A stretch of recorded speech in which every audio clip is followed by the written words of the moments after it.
tolingi topesa batipe ebele te ya tabernacle parce que ekozwa biso ngonga. Yango tolobaki que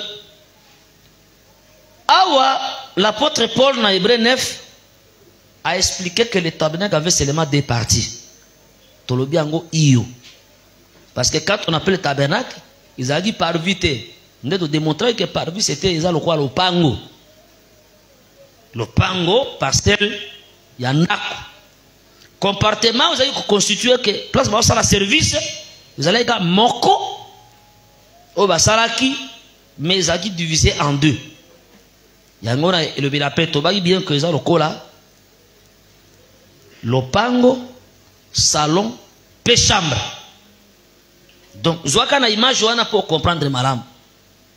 Mais il faut faire très attention parce que le langage de tabernacle le souillé quand est au temple yé. Mais dans l'Apocalypse, il va continuer de camouter le tabernacle.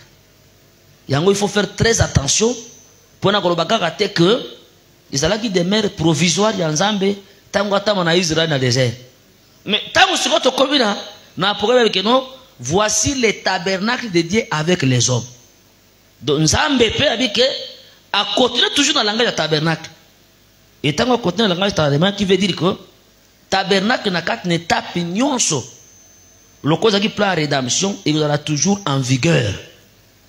Pour nous conter ça Hébreux chapitre 13 verset 8 qui dit que Jésus-Christ est le même hier, aujourd'hui et éternel.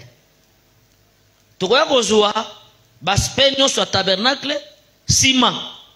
Mais parce que tous les gens comment c'est le culte. Alors, on constate que ce tabernacle est tongamaki dans le pango nango te expliquer que on va bien que par vie izalaki na elamba ya pembe ya malikani ya pembe oyo ezingamaki na ba colonne lokwa makonzi ndenge tomoni makonzi oyo ba piki piki yango bazusuki elamba yango bazipi yango tout autour. Tolobaki ko d'abord yango moko na tabernacle bisika yango zaki nanu esika nanu ya boule. C'est pourquoi que les tentes des hommes do ba ema na bato yaki mosika mais ba ema nzambe zaki na katikati. Pour na kota c'est que na kat na vie ya bato nzambe azalaka nde centre azalaka na kata centre. C'est pourquoi que même likambo etali bomoyi nzambe yako passer toujours na centre. Même temps ça la jardin d'Éden bomo yataka ngona arbre de vie na milliers de jardins. Tozoka na malam tomoni peuple na lobiko l'agneau qui devait racheter l'agneau oh ebonga kete abuka buku pa fungola bilembo sambo il était au milieu du trône. Yango moni pe que Yesu tango azokuva na ekulusu il était au milieu de deux brigands.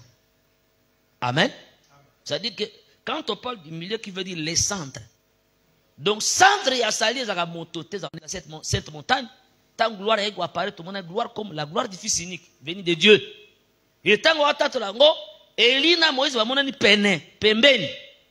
Mais le Seigneur Jésus tant ngala lokola moy pebi la mane comme montagne comme plutôt et comme pembe lokola pole. Jésus n'était pas à l'extrémité, il était au milieu. Donc pour démontrer que notre vie dépend de Dieu. Et Nzambe a toujours le centre. Il y a lobiko ya motonyoso. Babwaka Meshach Shadrach Abednego na kati ya moto kungala. Dans cette grande fournaise libeke la moto wana. Mais babi que au milieu de bamona isu moto moko a otambola na kati na bango. Donc il était au milieu du feu. Pourquoi on parle toujours du millier? Même à ta sangomalamu na biso rende sangomalamu ya millier du ciel. Apocalypse 14 verset 6, on avait vu un ange qui volait au milieu du ciel. Aiko tambola te na extrémité. Il marchait au milieu du ciel. Pour nous c'est que moto na katikati azana makoko rassembler les deux extrémités. Nous avons dans le biko tobi que le Seigneur a rassemblé à Orient, a rassemblé à Occident. Est-ce que mon sang tazawana? Tika tenkola pambola bino. Donc prophétiquement Orient c'est Israël, Occident on a vu sur bikolo. wana zana Psaume 19 mo soke bimi na tongo na kati na suku nango itambola kana likolo tie kokende kokoto na kati ya ema o etongi aux extrémités de Dieu. Donc il a dit que tango bimi awa kobima ya mo ezakande naissance à Jésus Jésus tango botama c'était aussi le soleil levant. Pour aller parce que Luc 1 verset 78 le dit bien que grâce aux entrailles de miséricorde de notre Dieu le soleil levant nous a visité. Le lever du soleil qui veut dire la naissance de Jésus-Christ. Et le coucher du soleil parle aussi de sa mort. Yango dit que Yesu na nzoto boya botamane na bayuda. Abima na bayuda. Mais tant que na révélation abotama na bayuda te. Jésus c'est quelqu'un qui est venu du ciel. Mais tant que kota na kat na tente aux adressés, nous disons que la tente qui a été adressée c'est l'église pose en extrémité. Pourquoi? Il va entrer dans un seul corps. Matthieu Isaïe Béléwana. Il y a un c'est que les parvis à le pango, ils ont dit pour sécuriser l'œuvre oyo et ça les manakati. L'œuvre qui est en train de se faire nakati, il faut exposer pas à batonyon sauté. Yango tika na bisa yo ko pena batu somo. Bato bako kenega kakuna, bato ba comprendre que lobiko na bango. Oh, amen. Il y avait seulement les soldats et il y avait la femme, Marie, na disciple moko. Parce qu'il fallait être témoin à Jésus. Et on dit ça tenait tant à mon il a koufi, mon lit est contre certainement cet homme ici était fils de Dieu. Et ça qui n'a tina. C'est pourquoi bien que l'hôtel de l'Holocauste est acquis, mais ce n'est pas tout le monde à mon akinde hôtel de l'Holocauste. Mon tozo mon hôtel de l'Holocauste de bâtir on a quatre parvis c'était les concernés. Est-ce que toujours on a malam? Qui veut dire que même attendez toujours à ça malam. Vous croyez que ça m'a toté à ils ont concerné Batunios. Il y a des gens qui sont en train de passer, mais bisous on le compte na quatre na parvis awa donc makamba hôtel ça nous concerne à nous. Est-ce que toujours on pon kolosoga linga gotika ngo pona Batunyoso alinga katia lupango te alinga tia ngo polele ba mona pendenge bazo bonza bambeka na bango ba mona pelo lengeni ba sukola mai te mais le Seigneur ça azingi yango pour démontrer que le salut c'est tout un mystère qui concerne seulement ba oyo nkolo apona. Que Dieu vous bénisse. Pour Yesu alobi ay ko luka Batunyoso tout un a dit bien que je suis venu seulement chercher les brebis paix. Il dit que parce que la liboso na ba pate me babu babunga ki batonyo sauté. Batonyo sauté. Yango likamotali sango malamu to likamotali obiko ça ne concerne pas tout le monde frère. Biyamba mosusu sango malamu eso concerné bango te. Yango to ba que le Seigneur il n'est pas le sauveur de tout le monde. Le Seigneur bien que bolingone se m'a fait na kata mokili mais quand il sauve seulement les élis. Ba o asa yeba ba o asa pona nde bango nde akobenga bango pona sango malamu lobiko. Est-ce que toujours na malamu?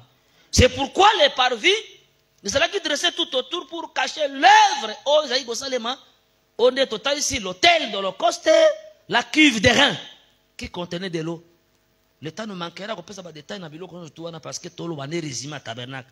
Plus tard n'enza osabi songolu to fungola yango. Maintenant total c'est que lopango wana ezala ki pe ezinga makina elamba ya pembe o babengi fenle ezali kotalisa pe nzoto ya Yesu tango aye na mokili na mabele. Jésus vraiment en réalité quand il était venu il était aussi les parvis. Parce que parvis rôle lango ezala kande place basala kanini babo makande niama esika batake tumbelo ya kobonza banini bambeka. Mais on dit que makambo se tourne ça mande na kati na ye moko. Ici je ne parle pas par rapport à la prophétie. Est-ce que toujours la madame? Kolobate par au moins prophétiquement na kati temps les parfaits en Israël parce qu'un des bisika ba prophète bakufaka. Nazana no kunate. Pour wana Apocalypse chapitre 11 peut dire que comme mesurer par vie extérieure te. Bo wana batiki yango pona ba bikolo bakonya tango na makolo. Là les parvis est comme tout un peuple. Nkola pambola bino. Mais si je parle les parvis d'abord comme une personne, pour nous autres, ils ont parvis. Mais pourquoi? C'était pour démontrer que et lamba pembe Jésus qu'il était sans péché. il était pur, il était saint, il était sans péché. Donc, Jésus, azaki na bopeto. Pour ceux qui kola inga ko habiter, akovana na katanda, akovana na musumu kite. Pourquoi? Moïse, nzamba ko habiter même avec Moïse. Alors dit que nanda kuna na banomo na kuna. Moïse n'a pas consulté Dieu pour les peuples nanda kuna ye. Moïse tango atonga pe mata tant d'assignation. Asala ngo libanda molako. Pour démontrer que na kati na libota il y a des pécheurs. Il y a un bien que quand le tabernacle était au milieu du peuple, une fois par an, on a fait des expiations dans Lévitique chapitre 16, et bon, on a fait l'expiation, parce que le tabernacle de l'Éternel, il y a un libota, il y a un peu suyer. C'est-à-dire, il y a un contracté dans ma suyer, c'est pourquoi Jésus, comme le véritable tabernacle, tango yana mokili awa, kovano na bateau, Jésus était censé comporter iniquité à peuple. Amen. Souviens-toi, frère. Mokolo moko, ce que je dis Lévitique 15, autant dans le verset nango, bani dans le premier verset. Ma comme le dit comme telle impureté de la femme. Et le bibo. Moi si oya kozala mbindo. En dehors ya cycle menstruel na ye ndenge zala comme d'habitude. C'est-à-dire que ceux qui cycle menstruel na ye esi ekei bambule belé. Et que makila tangaka nde to mona imwa sali tanga makila parce que eloko sai makikuna Moïse aloba yango babi vi na ye mobimba kozala nde mbindo mais écriture dit que enzoka tondi makeko makila nde perte de vie parce que le sang c'est la vie donc ce makila veut dire que cette femme là était frappée de la mort donc liwe zali ko konzaye est-ce que tout ça va malam mais écriture dit bien que moto wana mwasi wana to moto na mbindo soka sindika kambeki ya mabele voilà. S'il touche les vases de terre, bakosala nini? Bakopasola yango. Mbeto nyonso ya kovanda, ekokoma nini? Ekoma que il a été brisé à cause de nos iniquités. Quand on dit brisé, qui veut dire que Jésus était tout un vase. Yango na otalisa que les parvis ndenge zaki na pembe na yango, écriture nango ezande na 1 Corinthiens chapitre 1 verset nango 30. Nzamba sala Yesu. Pour nos sagesse, justice et sanctification et rédemption. Tu vois, explication à Jésus. Donc il était d'abord sagesse de Dieu. Et nasimanango a komi boyenge benenzambe, donc c'est la justice. Nasimanango a sanctification, pesuka suka a komi rédemption. Oh, amen. Tous ces quatre choses, ils ont na quatre na Jésus. Mais eloko go sa map, et ça va dans les bosons à parvi. La nanga très bien. Pour mon kolo po abik sabiso, il a nzamba salaki bolema. Pour en tout cas, ils ont tellement difficile. Nanzame moli mo akela bikela munyonso. Qui a créé le ciel et la terre? Ba mon nzambe wana andima gokufa. Nzambe kela mebo maye. Est-ce que ça est possible? Est-ce possible était? Mais eloko sa ba ngazaki nini? Sagesse nzambe. Yango moni Paul a bien à 1 Corinthiens que la sagesse de Dieu est à lokola libome pana. Très bien. C'est pourquoi tababa mingi balba ah waza pa makila nanga. C'est-à-dire qu'il ne voit pas monsieur ko taper mon nazana elongi na yote.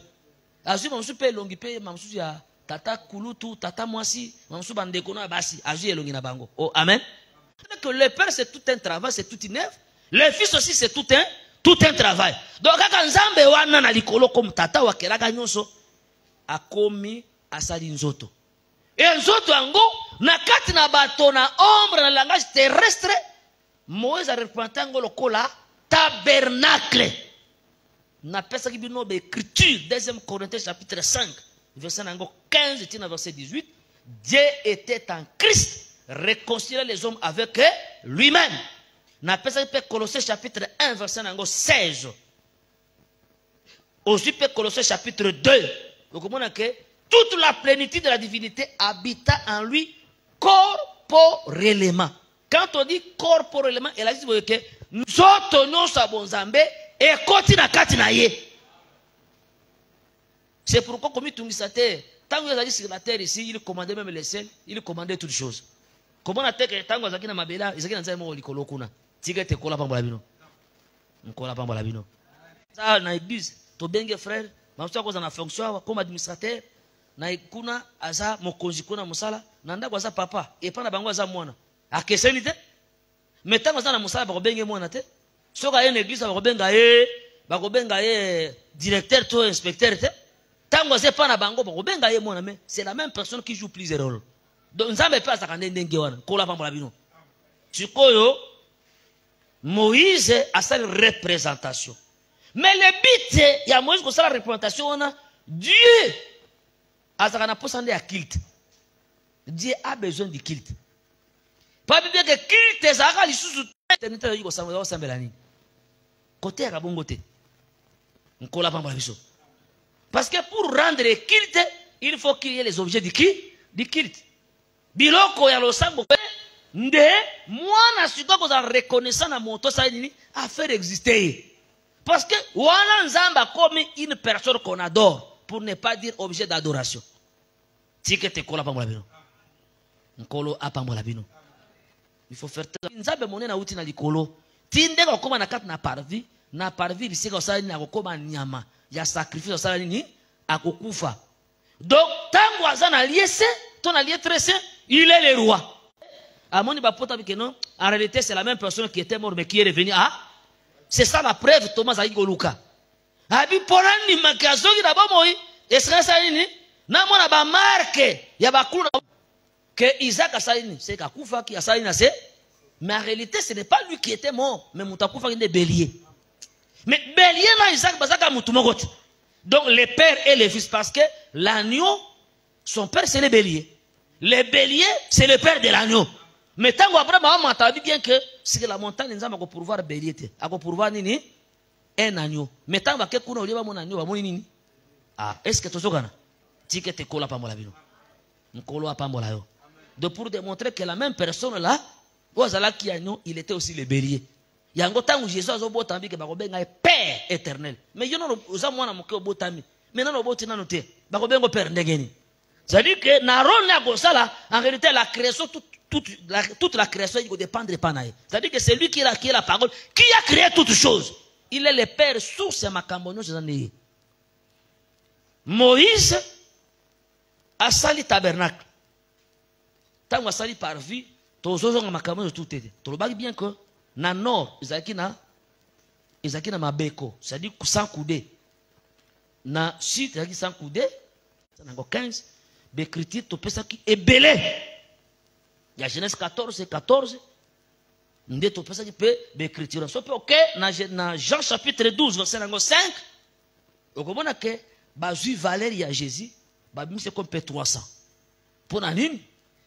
Tango oyo Judas Iscariote alingaka teka mwasi moko aye na malasi asali na brisé na makolo ya Jésus tango atango yoka Judas pona nini tobesa malasi yo esengeli na biso sala nini tozwa malasi toteka bongo misoto pese pa babola mais après cette estimation il avait fallu que toteka combien de deniers 300 deniers. Oh amen. Njokande quand on veut vendre prix à 300 deniers en réalité malasi wana c'était Jésus. Donc Jésus na bomontobo il était le vase. Et les vases il fallait la briser. Donc quand on brise les vases ça parlait de la mort. Oh amen. Pour na kati na ye nde ya l'odeur de la vie nde allait se répandre. Yango komona que abi 300 c'est-à-dire que ceux qui chiffre 300 et que le chiffre de parvis Jésus azala ki na mesure il y a 300 wana. Tikete nkola pambola bino. Peut-être que le chiffre de 300 c'était aussi la victoire sur les jugements.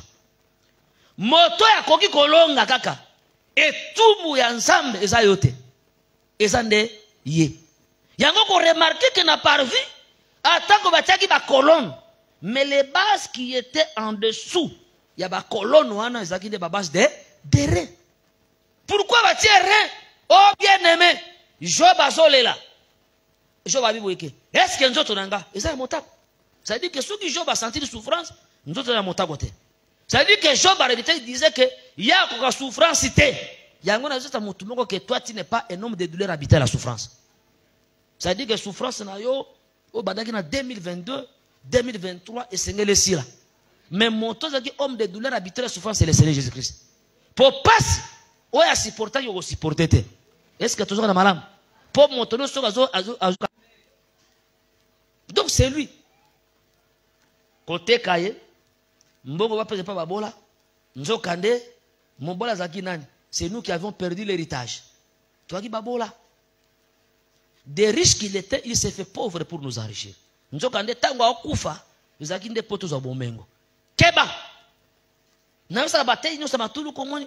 Des riches qu'il était, il s'est fait pauvre pour nous enrichir. Richesse on a liboso qui na richesse na moto boyete. So bi richesse bo moto so ko sa po Jésus azanga même mata lilita, azanga même mata ndako.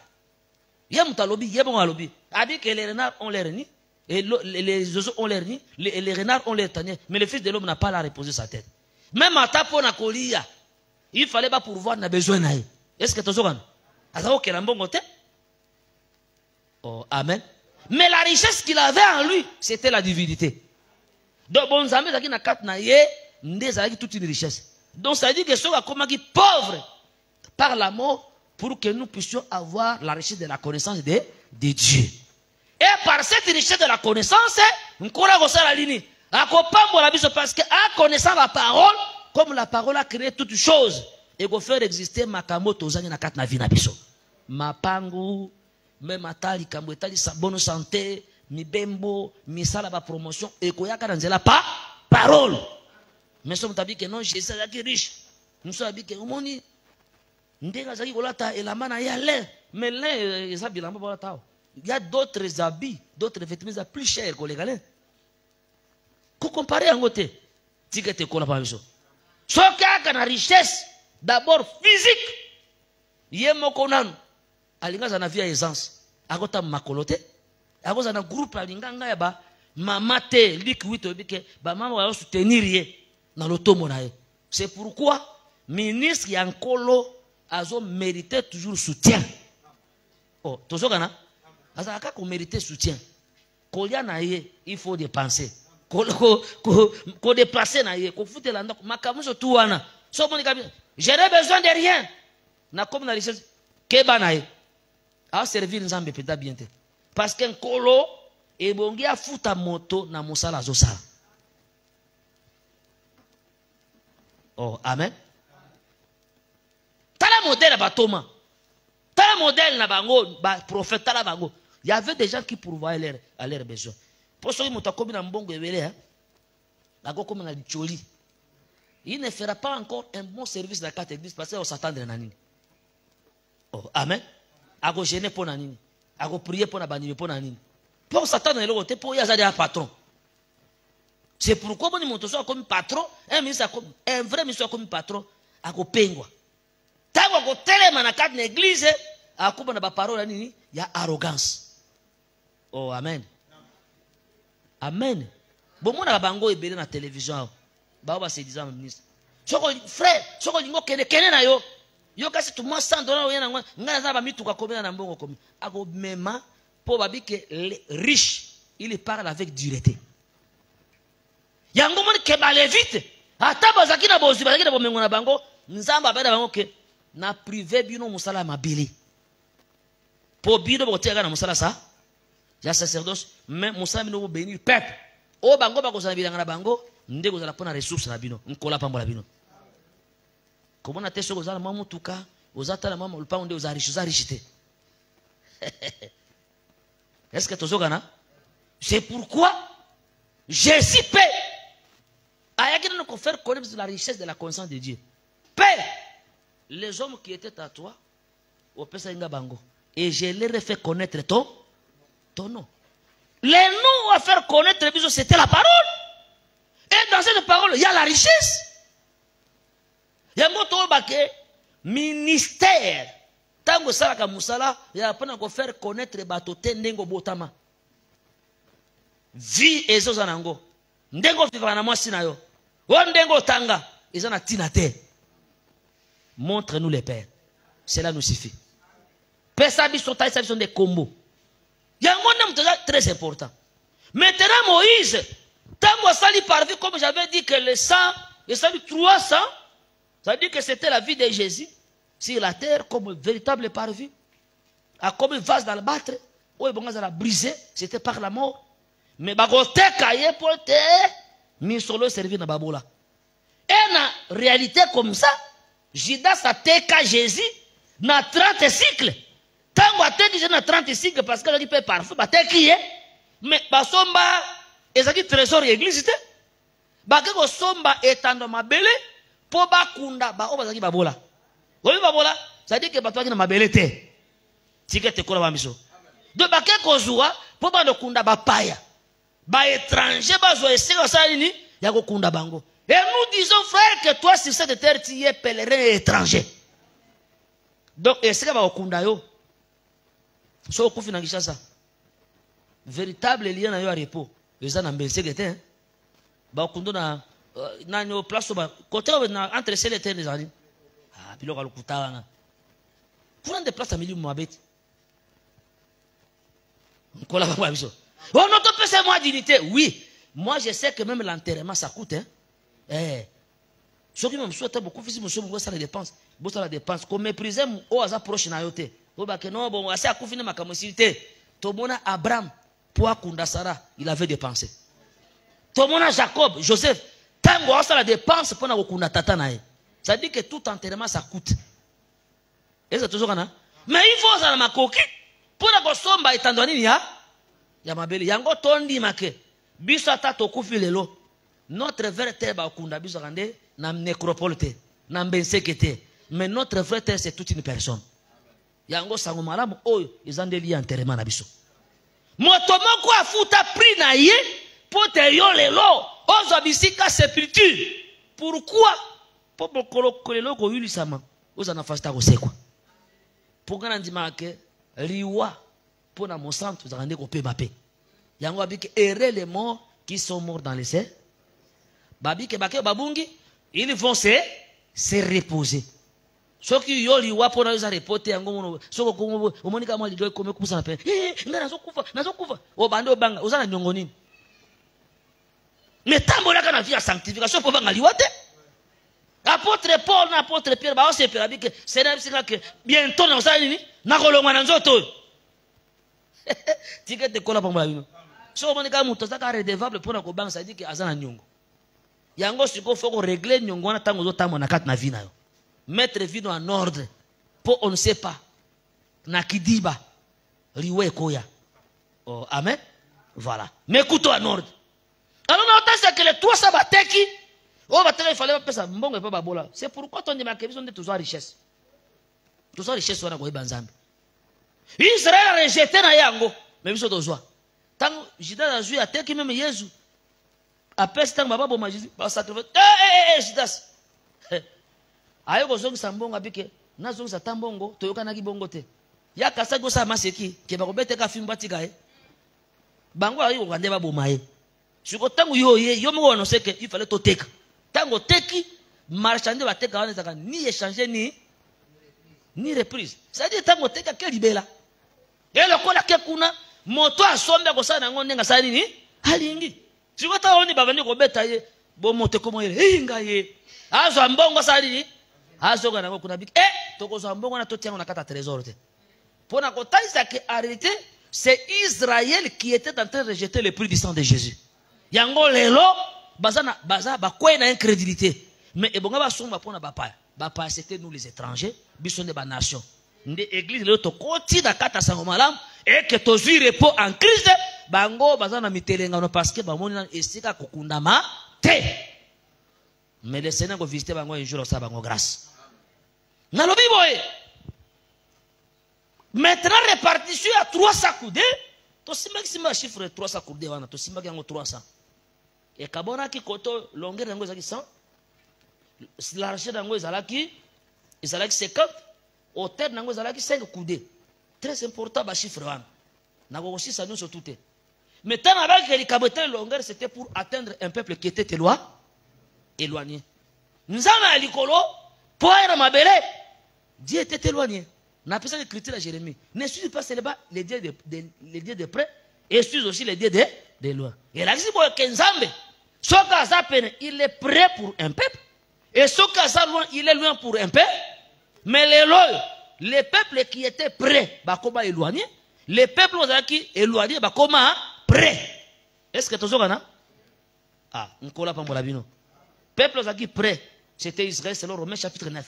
Nkola Psebango lo Sambo, après Bango adoption, la promesse, l'alliance, après ça bango. C'était les peuples proches de Dieu. Mais le Kola Bato ils ont été éloignés. Peuple à Moussika Sanini, à Poussani. Merci beaucoup Jésus. Les prostitués, les publicains, ils étaient éloignés. Ils n'ont pas été. Mais les publicains, les prostitués, tant que Jean-Baptiste a été bandimeli. Tant que Jésus a été, bango ne pas invité Jésus Golia, pour ça la bilan mon abanda kuna bango. Bato akomi ko bak. Oyo, aza mosakolité. So aza mosakolité, inga ba jare ya bato no saza aza na bango parce que aza ame ba prostitué na ba publicain, bato mauvaise vie. Jésus peut aboboni bango alobini yoka dengabi. Moto ya mungu donc moto malam, moto de la bonne santé de moto kwa mungu ngate. Donc moto malade ne ça nini? On s'est dit que les gens qui étaient malades, ce sont eux qui cherchaient les médecins. Et pourtant, qui étaient malades, la maladie comme les péchés. Bango, ba prostitués, ba publicains, ils étaient considérés comme des péchés. Ce sont eux qui avaient besoin d'un médecin. Donc Jésus-Christ voulait m'aider. Médecin. Mais maintenant, bango, biso tolingi, m'aider yote. Biso tolingi na Moïse. Nous regardons Moïse a bigi sakate. Parce que quand Moïse donne la loi est sa condamnation. La loi est même toujours na liwa. Mais Jésus a eu une grâce, bango ba rejeter ango. Est-ce que toujours le malade? Donc, il a fait pour nous atteindre. Auteur, il faut interpréter. Il faut qu'on interprète la langue, pour interpréter le contexte, pour qu'il soit sens. Amen. Amen, amen. Et les parvis, pour rappeler, c'est qui n'a porte. Porte. Donc, le chiffre 100, de part et d'autre, il y a une manifestation en fils, on appelle ça l'écriture, dans le de l'angote. Maintenant, ça fait chiffre 50 là qui, dans la recherche nango, comme les Kamboetali rachat. Parce que les Vitiques, et ici, que dans le 50e jour, Lévitique 25, verset 11, dans la 50e année, nous avons publié la loi sur les jubilés. Moto oyo abungisaki ma etado mabele na ye. Abungisaki ndak. Tango kolekisa 7 saba c'est dit 49 ans. Mais tango 50e année kokoka. Kelele goyula moto fasa azonga mabe. Azonga mabele na ye. Oh, amen. Amen. Donc les chiffres 50 c'est les chiffres de rachat. Et zo pesa moto makoki ya moto azonga na kata propriété na yo. Tandis que Moussala ne Koulousou, c'était aussi les jubilés. Pour Nanine, parce que Bayou d'Abaye ça y est. Pour les amis, avant qu'Abraham fît moi je suis. Au lieu que je fis tabi moi je suis. À répéter que quand même mon denga ibsaka Moïse. Soki ba tunio kena tino beke je suis m'envoyé. Comment akoloba aotina mutu ma conjuguer le verbe être dans ta présent. Paul c'est le temps présent. Ils ont passé, ils ont pas futur, c'est le temps prêt. Aujourd'hui, si vous attendez sa voix, donc Dieu c'est le Dieu d'aujourd'hui. Nous avons réalité. Ah, est-ce que tu vois? Toi, marche avec l'Éternel aujourd'hui pour Abraham. Abraham, marche devant ma face et sois intègre. Et ça dit que tant que donc nous allons bénir. Est-ce que vous sentez ça? Et pourtant nous disons que la face de Dieu au Moutakouz à l'intègre, c'était toute une personne. Pour nous allons faire un longi. Moi j'ai désiré comme un longi wana. Habiyo Moïse. Na ubombelo nini? Elongi. Mais on a qu'à moko. Moïse a bombala moko, ce n'est pas Moïse prophète.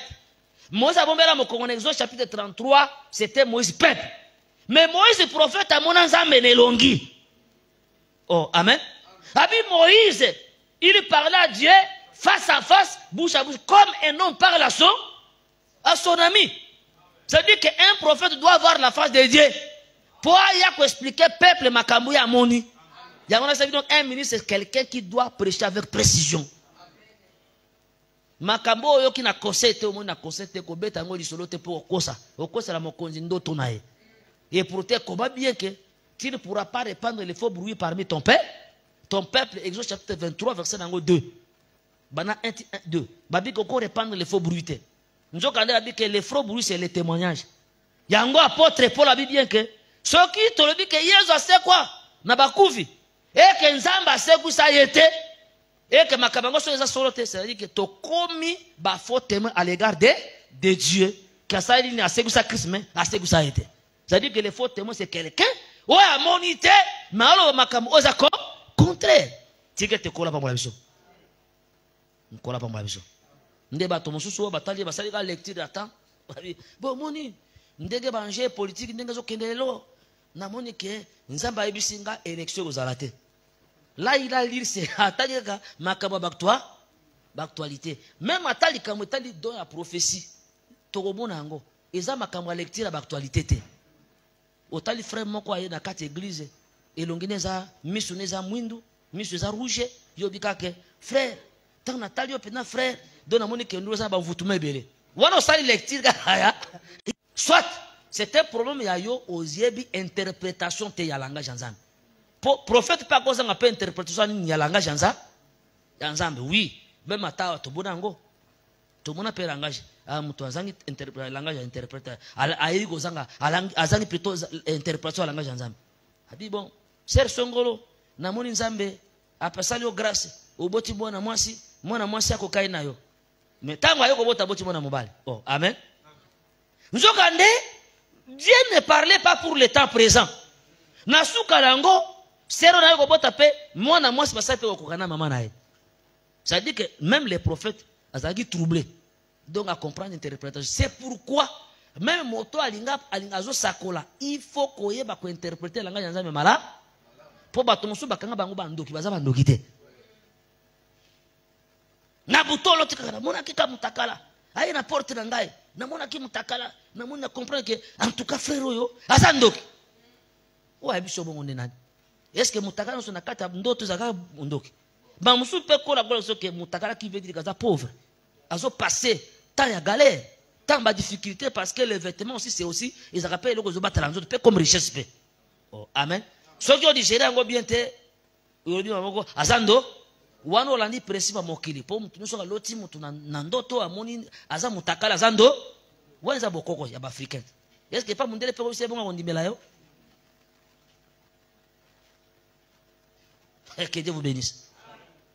Donc le chiffre 50 que yo, vous avez 50 ans, au monde déjà Abraham. C'est-à-dire, pour la commune Abraham, quand on a saint d'Abraham, ça dit que les saints d'Abraham, comme le repos, comme les jubilés, il faut que à 50e année. Nous avons qui possession à Mabela Kana. C'était qui? C'était Abraham. Yonde la pesio, Mabela Kana, Nabakitanina, Nayo. Ça dit que ici nous prenons Abraham comme Dieu, qui est le propriétaire de toutes les choses. Ça veut dire que le Korabiso Tobo Torah Kondima. En Christ, nous sommes aussi fils de Dieu. Donc la promesse de son colo, après ça pour Christ, il faut s'accomplir pour la carte bon Nabiso. Maintenant, il a fallu que le Seigneur à la croix akufa. Tango azokufa wana ako qui s'appelle retour Nabiso nakat dans yango tango ayaki. Alors dit que je suis venu apporter une année de grâce. Quand on parle de l'année de la grâce, hein, le 50e jour, Bible dans le contexte de l'année de la grâce, pour libérer les captifs, pour délivrer les pauvres, pour la loi il y a jubilé. Parce que c'est la loi de jubilé, qui faut libérer les pauvres. La loi jubilé, maintenant, moto a zonga na kati ya propriété, ou ya bungisaki. Jésus, en parlant comme ça, il disait que c'est lui qui vient apporter le jubilé. Mais quand ça accomplit, tant qu'on a na kufa quitté. Mais pour ekokisama, et bien, qu'un colosse a dit, a kufa ne colosse. Est-ce que tu as malam? Que Dieu bénisse. Chiffre 50. Mais, na suka awa. Na sa ka mo rappelle hein pour tokoba. Maintenant, na parvi wana. Bien que c'était la chair de Jésus. Mais parvi fallait les en apporter. Ils en apportent.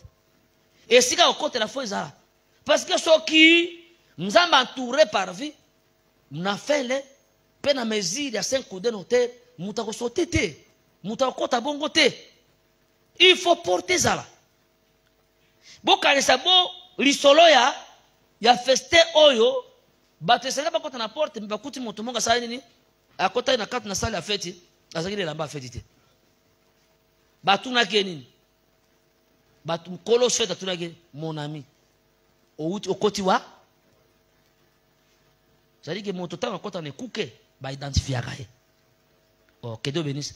C'est pourquoi à l'église moto kota comme serviteur na kafouillage te yango ni ke non lelo omoni moto mosala nzambe oyo o azandoki o azaki na ministère te o ba dépouiller mais à côté na mosala ndenge nini na bato ba koti sié na mosala est-ce que batuna ki nzambe nzambe alobaki nini bato ko dépouiller za ye mutana ministère te mais bato ba kosa na mosala parce que vous présentez peuple que c'est un ministre. Oh amen. Na si matango total to moni ke azana ministère te. Oh. Makamoni ni oyo. Po nyamanyoso avale kane tumbelo e bongo sala ni kove. Ça dit que yo sacrificateur uzalaki na tâche alei. Waki na lisu ya kotoboka. Uzaki avec vous vérifier que malamu te. Ko sala imprédence le ko les aga sala kite. Po Isaac miso sala ni Isaac okufa. Mais au moins quand même na moi réflexe ah na kena sasa mususu ah na moi réflexe mongongo na zoka hein Jacob plutôt tenabi Isaac nabi bien Isaac pour Isaac mtapombola Jacob Isaac se comme miso ekufi ah mona bien te mais il faut ça ligne atanga ndena asima na maboko oh amen parce qu'il allait bénir abi mais la voix que je sens c'est la voix déjà il faut distinguer mon Jacob. Mais l'autre, il faut identifier que bon, mingongo est kokokana. Mais, na lingi la sa nasi, abi na simba. Mais abi, bon, la voix que je sens, c'est la voix de Jacob. Mais les mecs que je, nous autres, on a ces autres, ça. Pourquoi ça il faut vérifier? Pour que bénédiction aille et qu'il n'est pas mbatté. Oh, amen. Et tango a bénir yé, tango Esaou aille.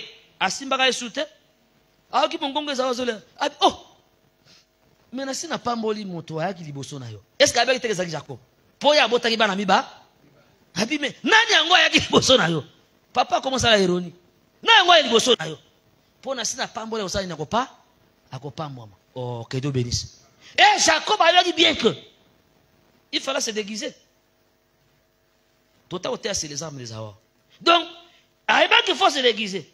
Pour ceux qui, comme Jacob, vous n'allez pas moliter. Ah, ou à peine à matalikolo, pour l'entendre à goyeke, biso le kola bateau. Donc vous n'allez pas molir dans un bête. Et bon, qui totola te lamba ya mutumoko. Les véritables gens comme le Seigneur Jésus-Christ. Oh, amen. Parce que c'est en Christ que Dieu doit nous bénir. Pour elamba na ye, rite na ye, bilaka na ye, nde tata va kosimba biso. A dit que toujours natiri a cri. Donc bénédiction ya likolo na biso. Mais awa Nazoma likambo etali porte s'il vous plaît porte. Il fallait appeler ça ouverture. Yango nazon dit ma frère que Jésus Christ tant vous avez ne kulusu. So ba chuba ke likonga na mopanzi te. Tonga to jape makoka ko kota te pona lobiko. Parce que to zondi make entre les deux côtés c'est une porte notable. Berger les rendez Christ. Donc ça dit que le véritable berger est bon ateka espace pour toi ça la dit ba s'approcher na nzambe na nzela na ye tikete nkola pambola bino nkolo apambola bino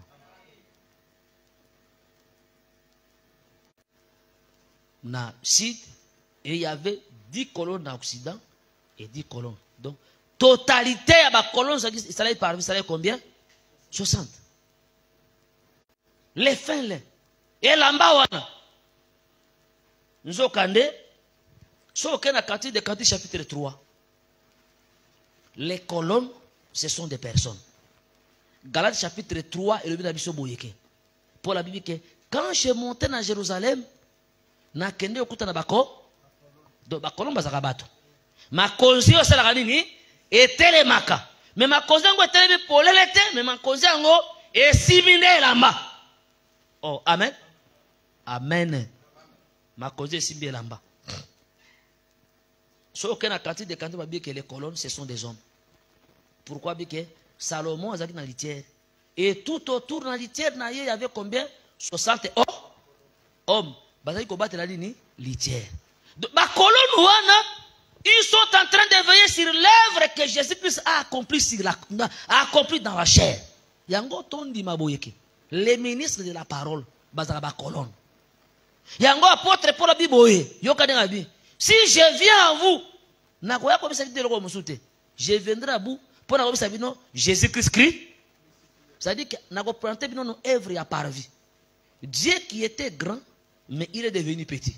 C'est lui qui était élevé, mais il a été humilié. C'est pourquoi tant qu'on a présenté Christ, il ne présente pas Christ, il présente d'abord Christ dans son humiliation.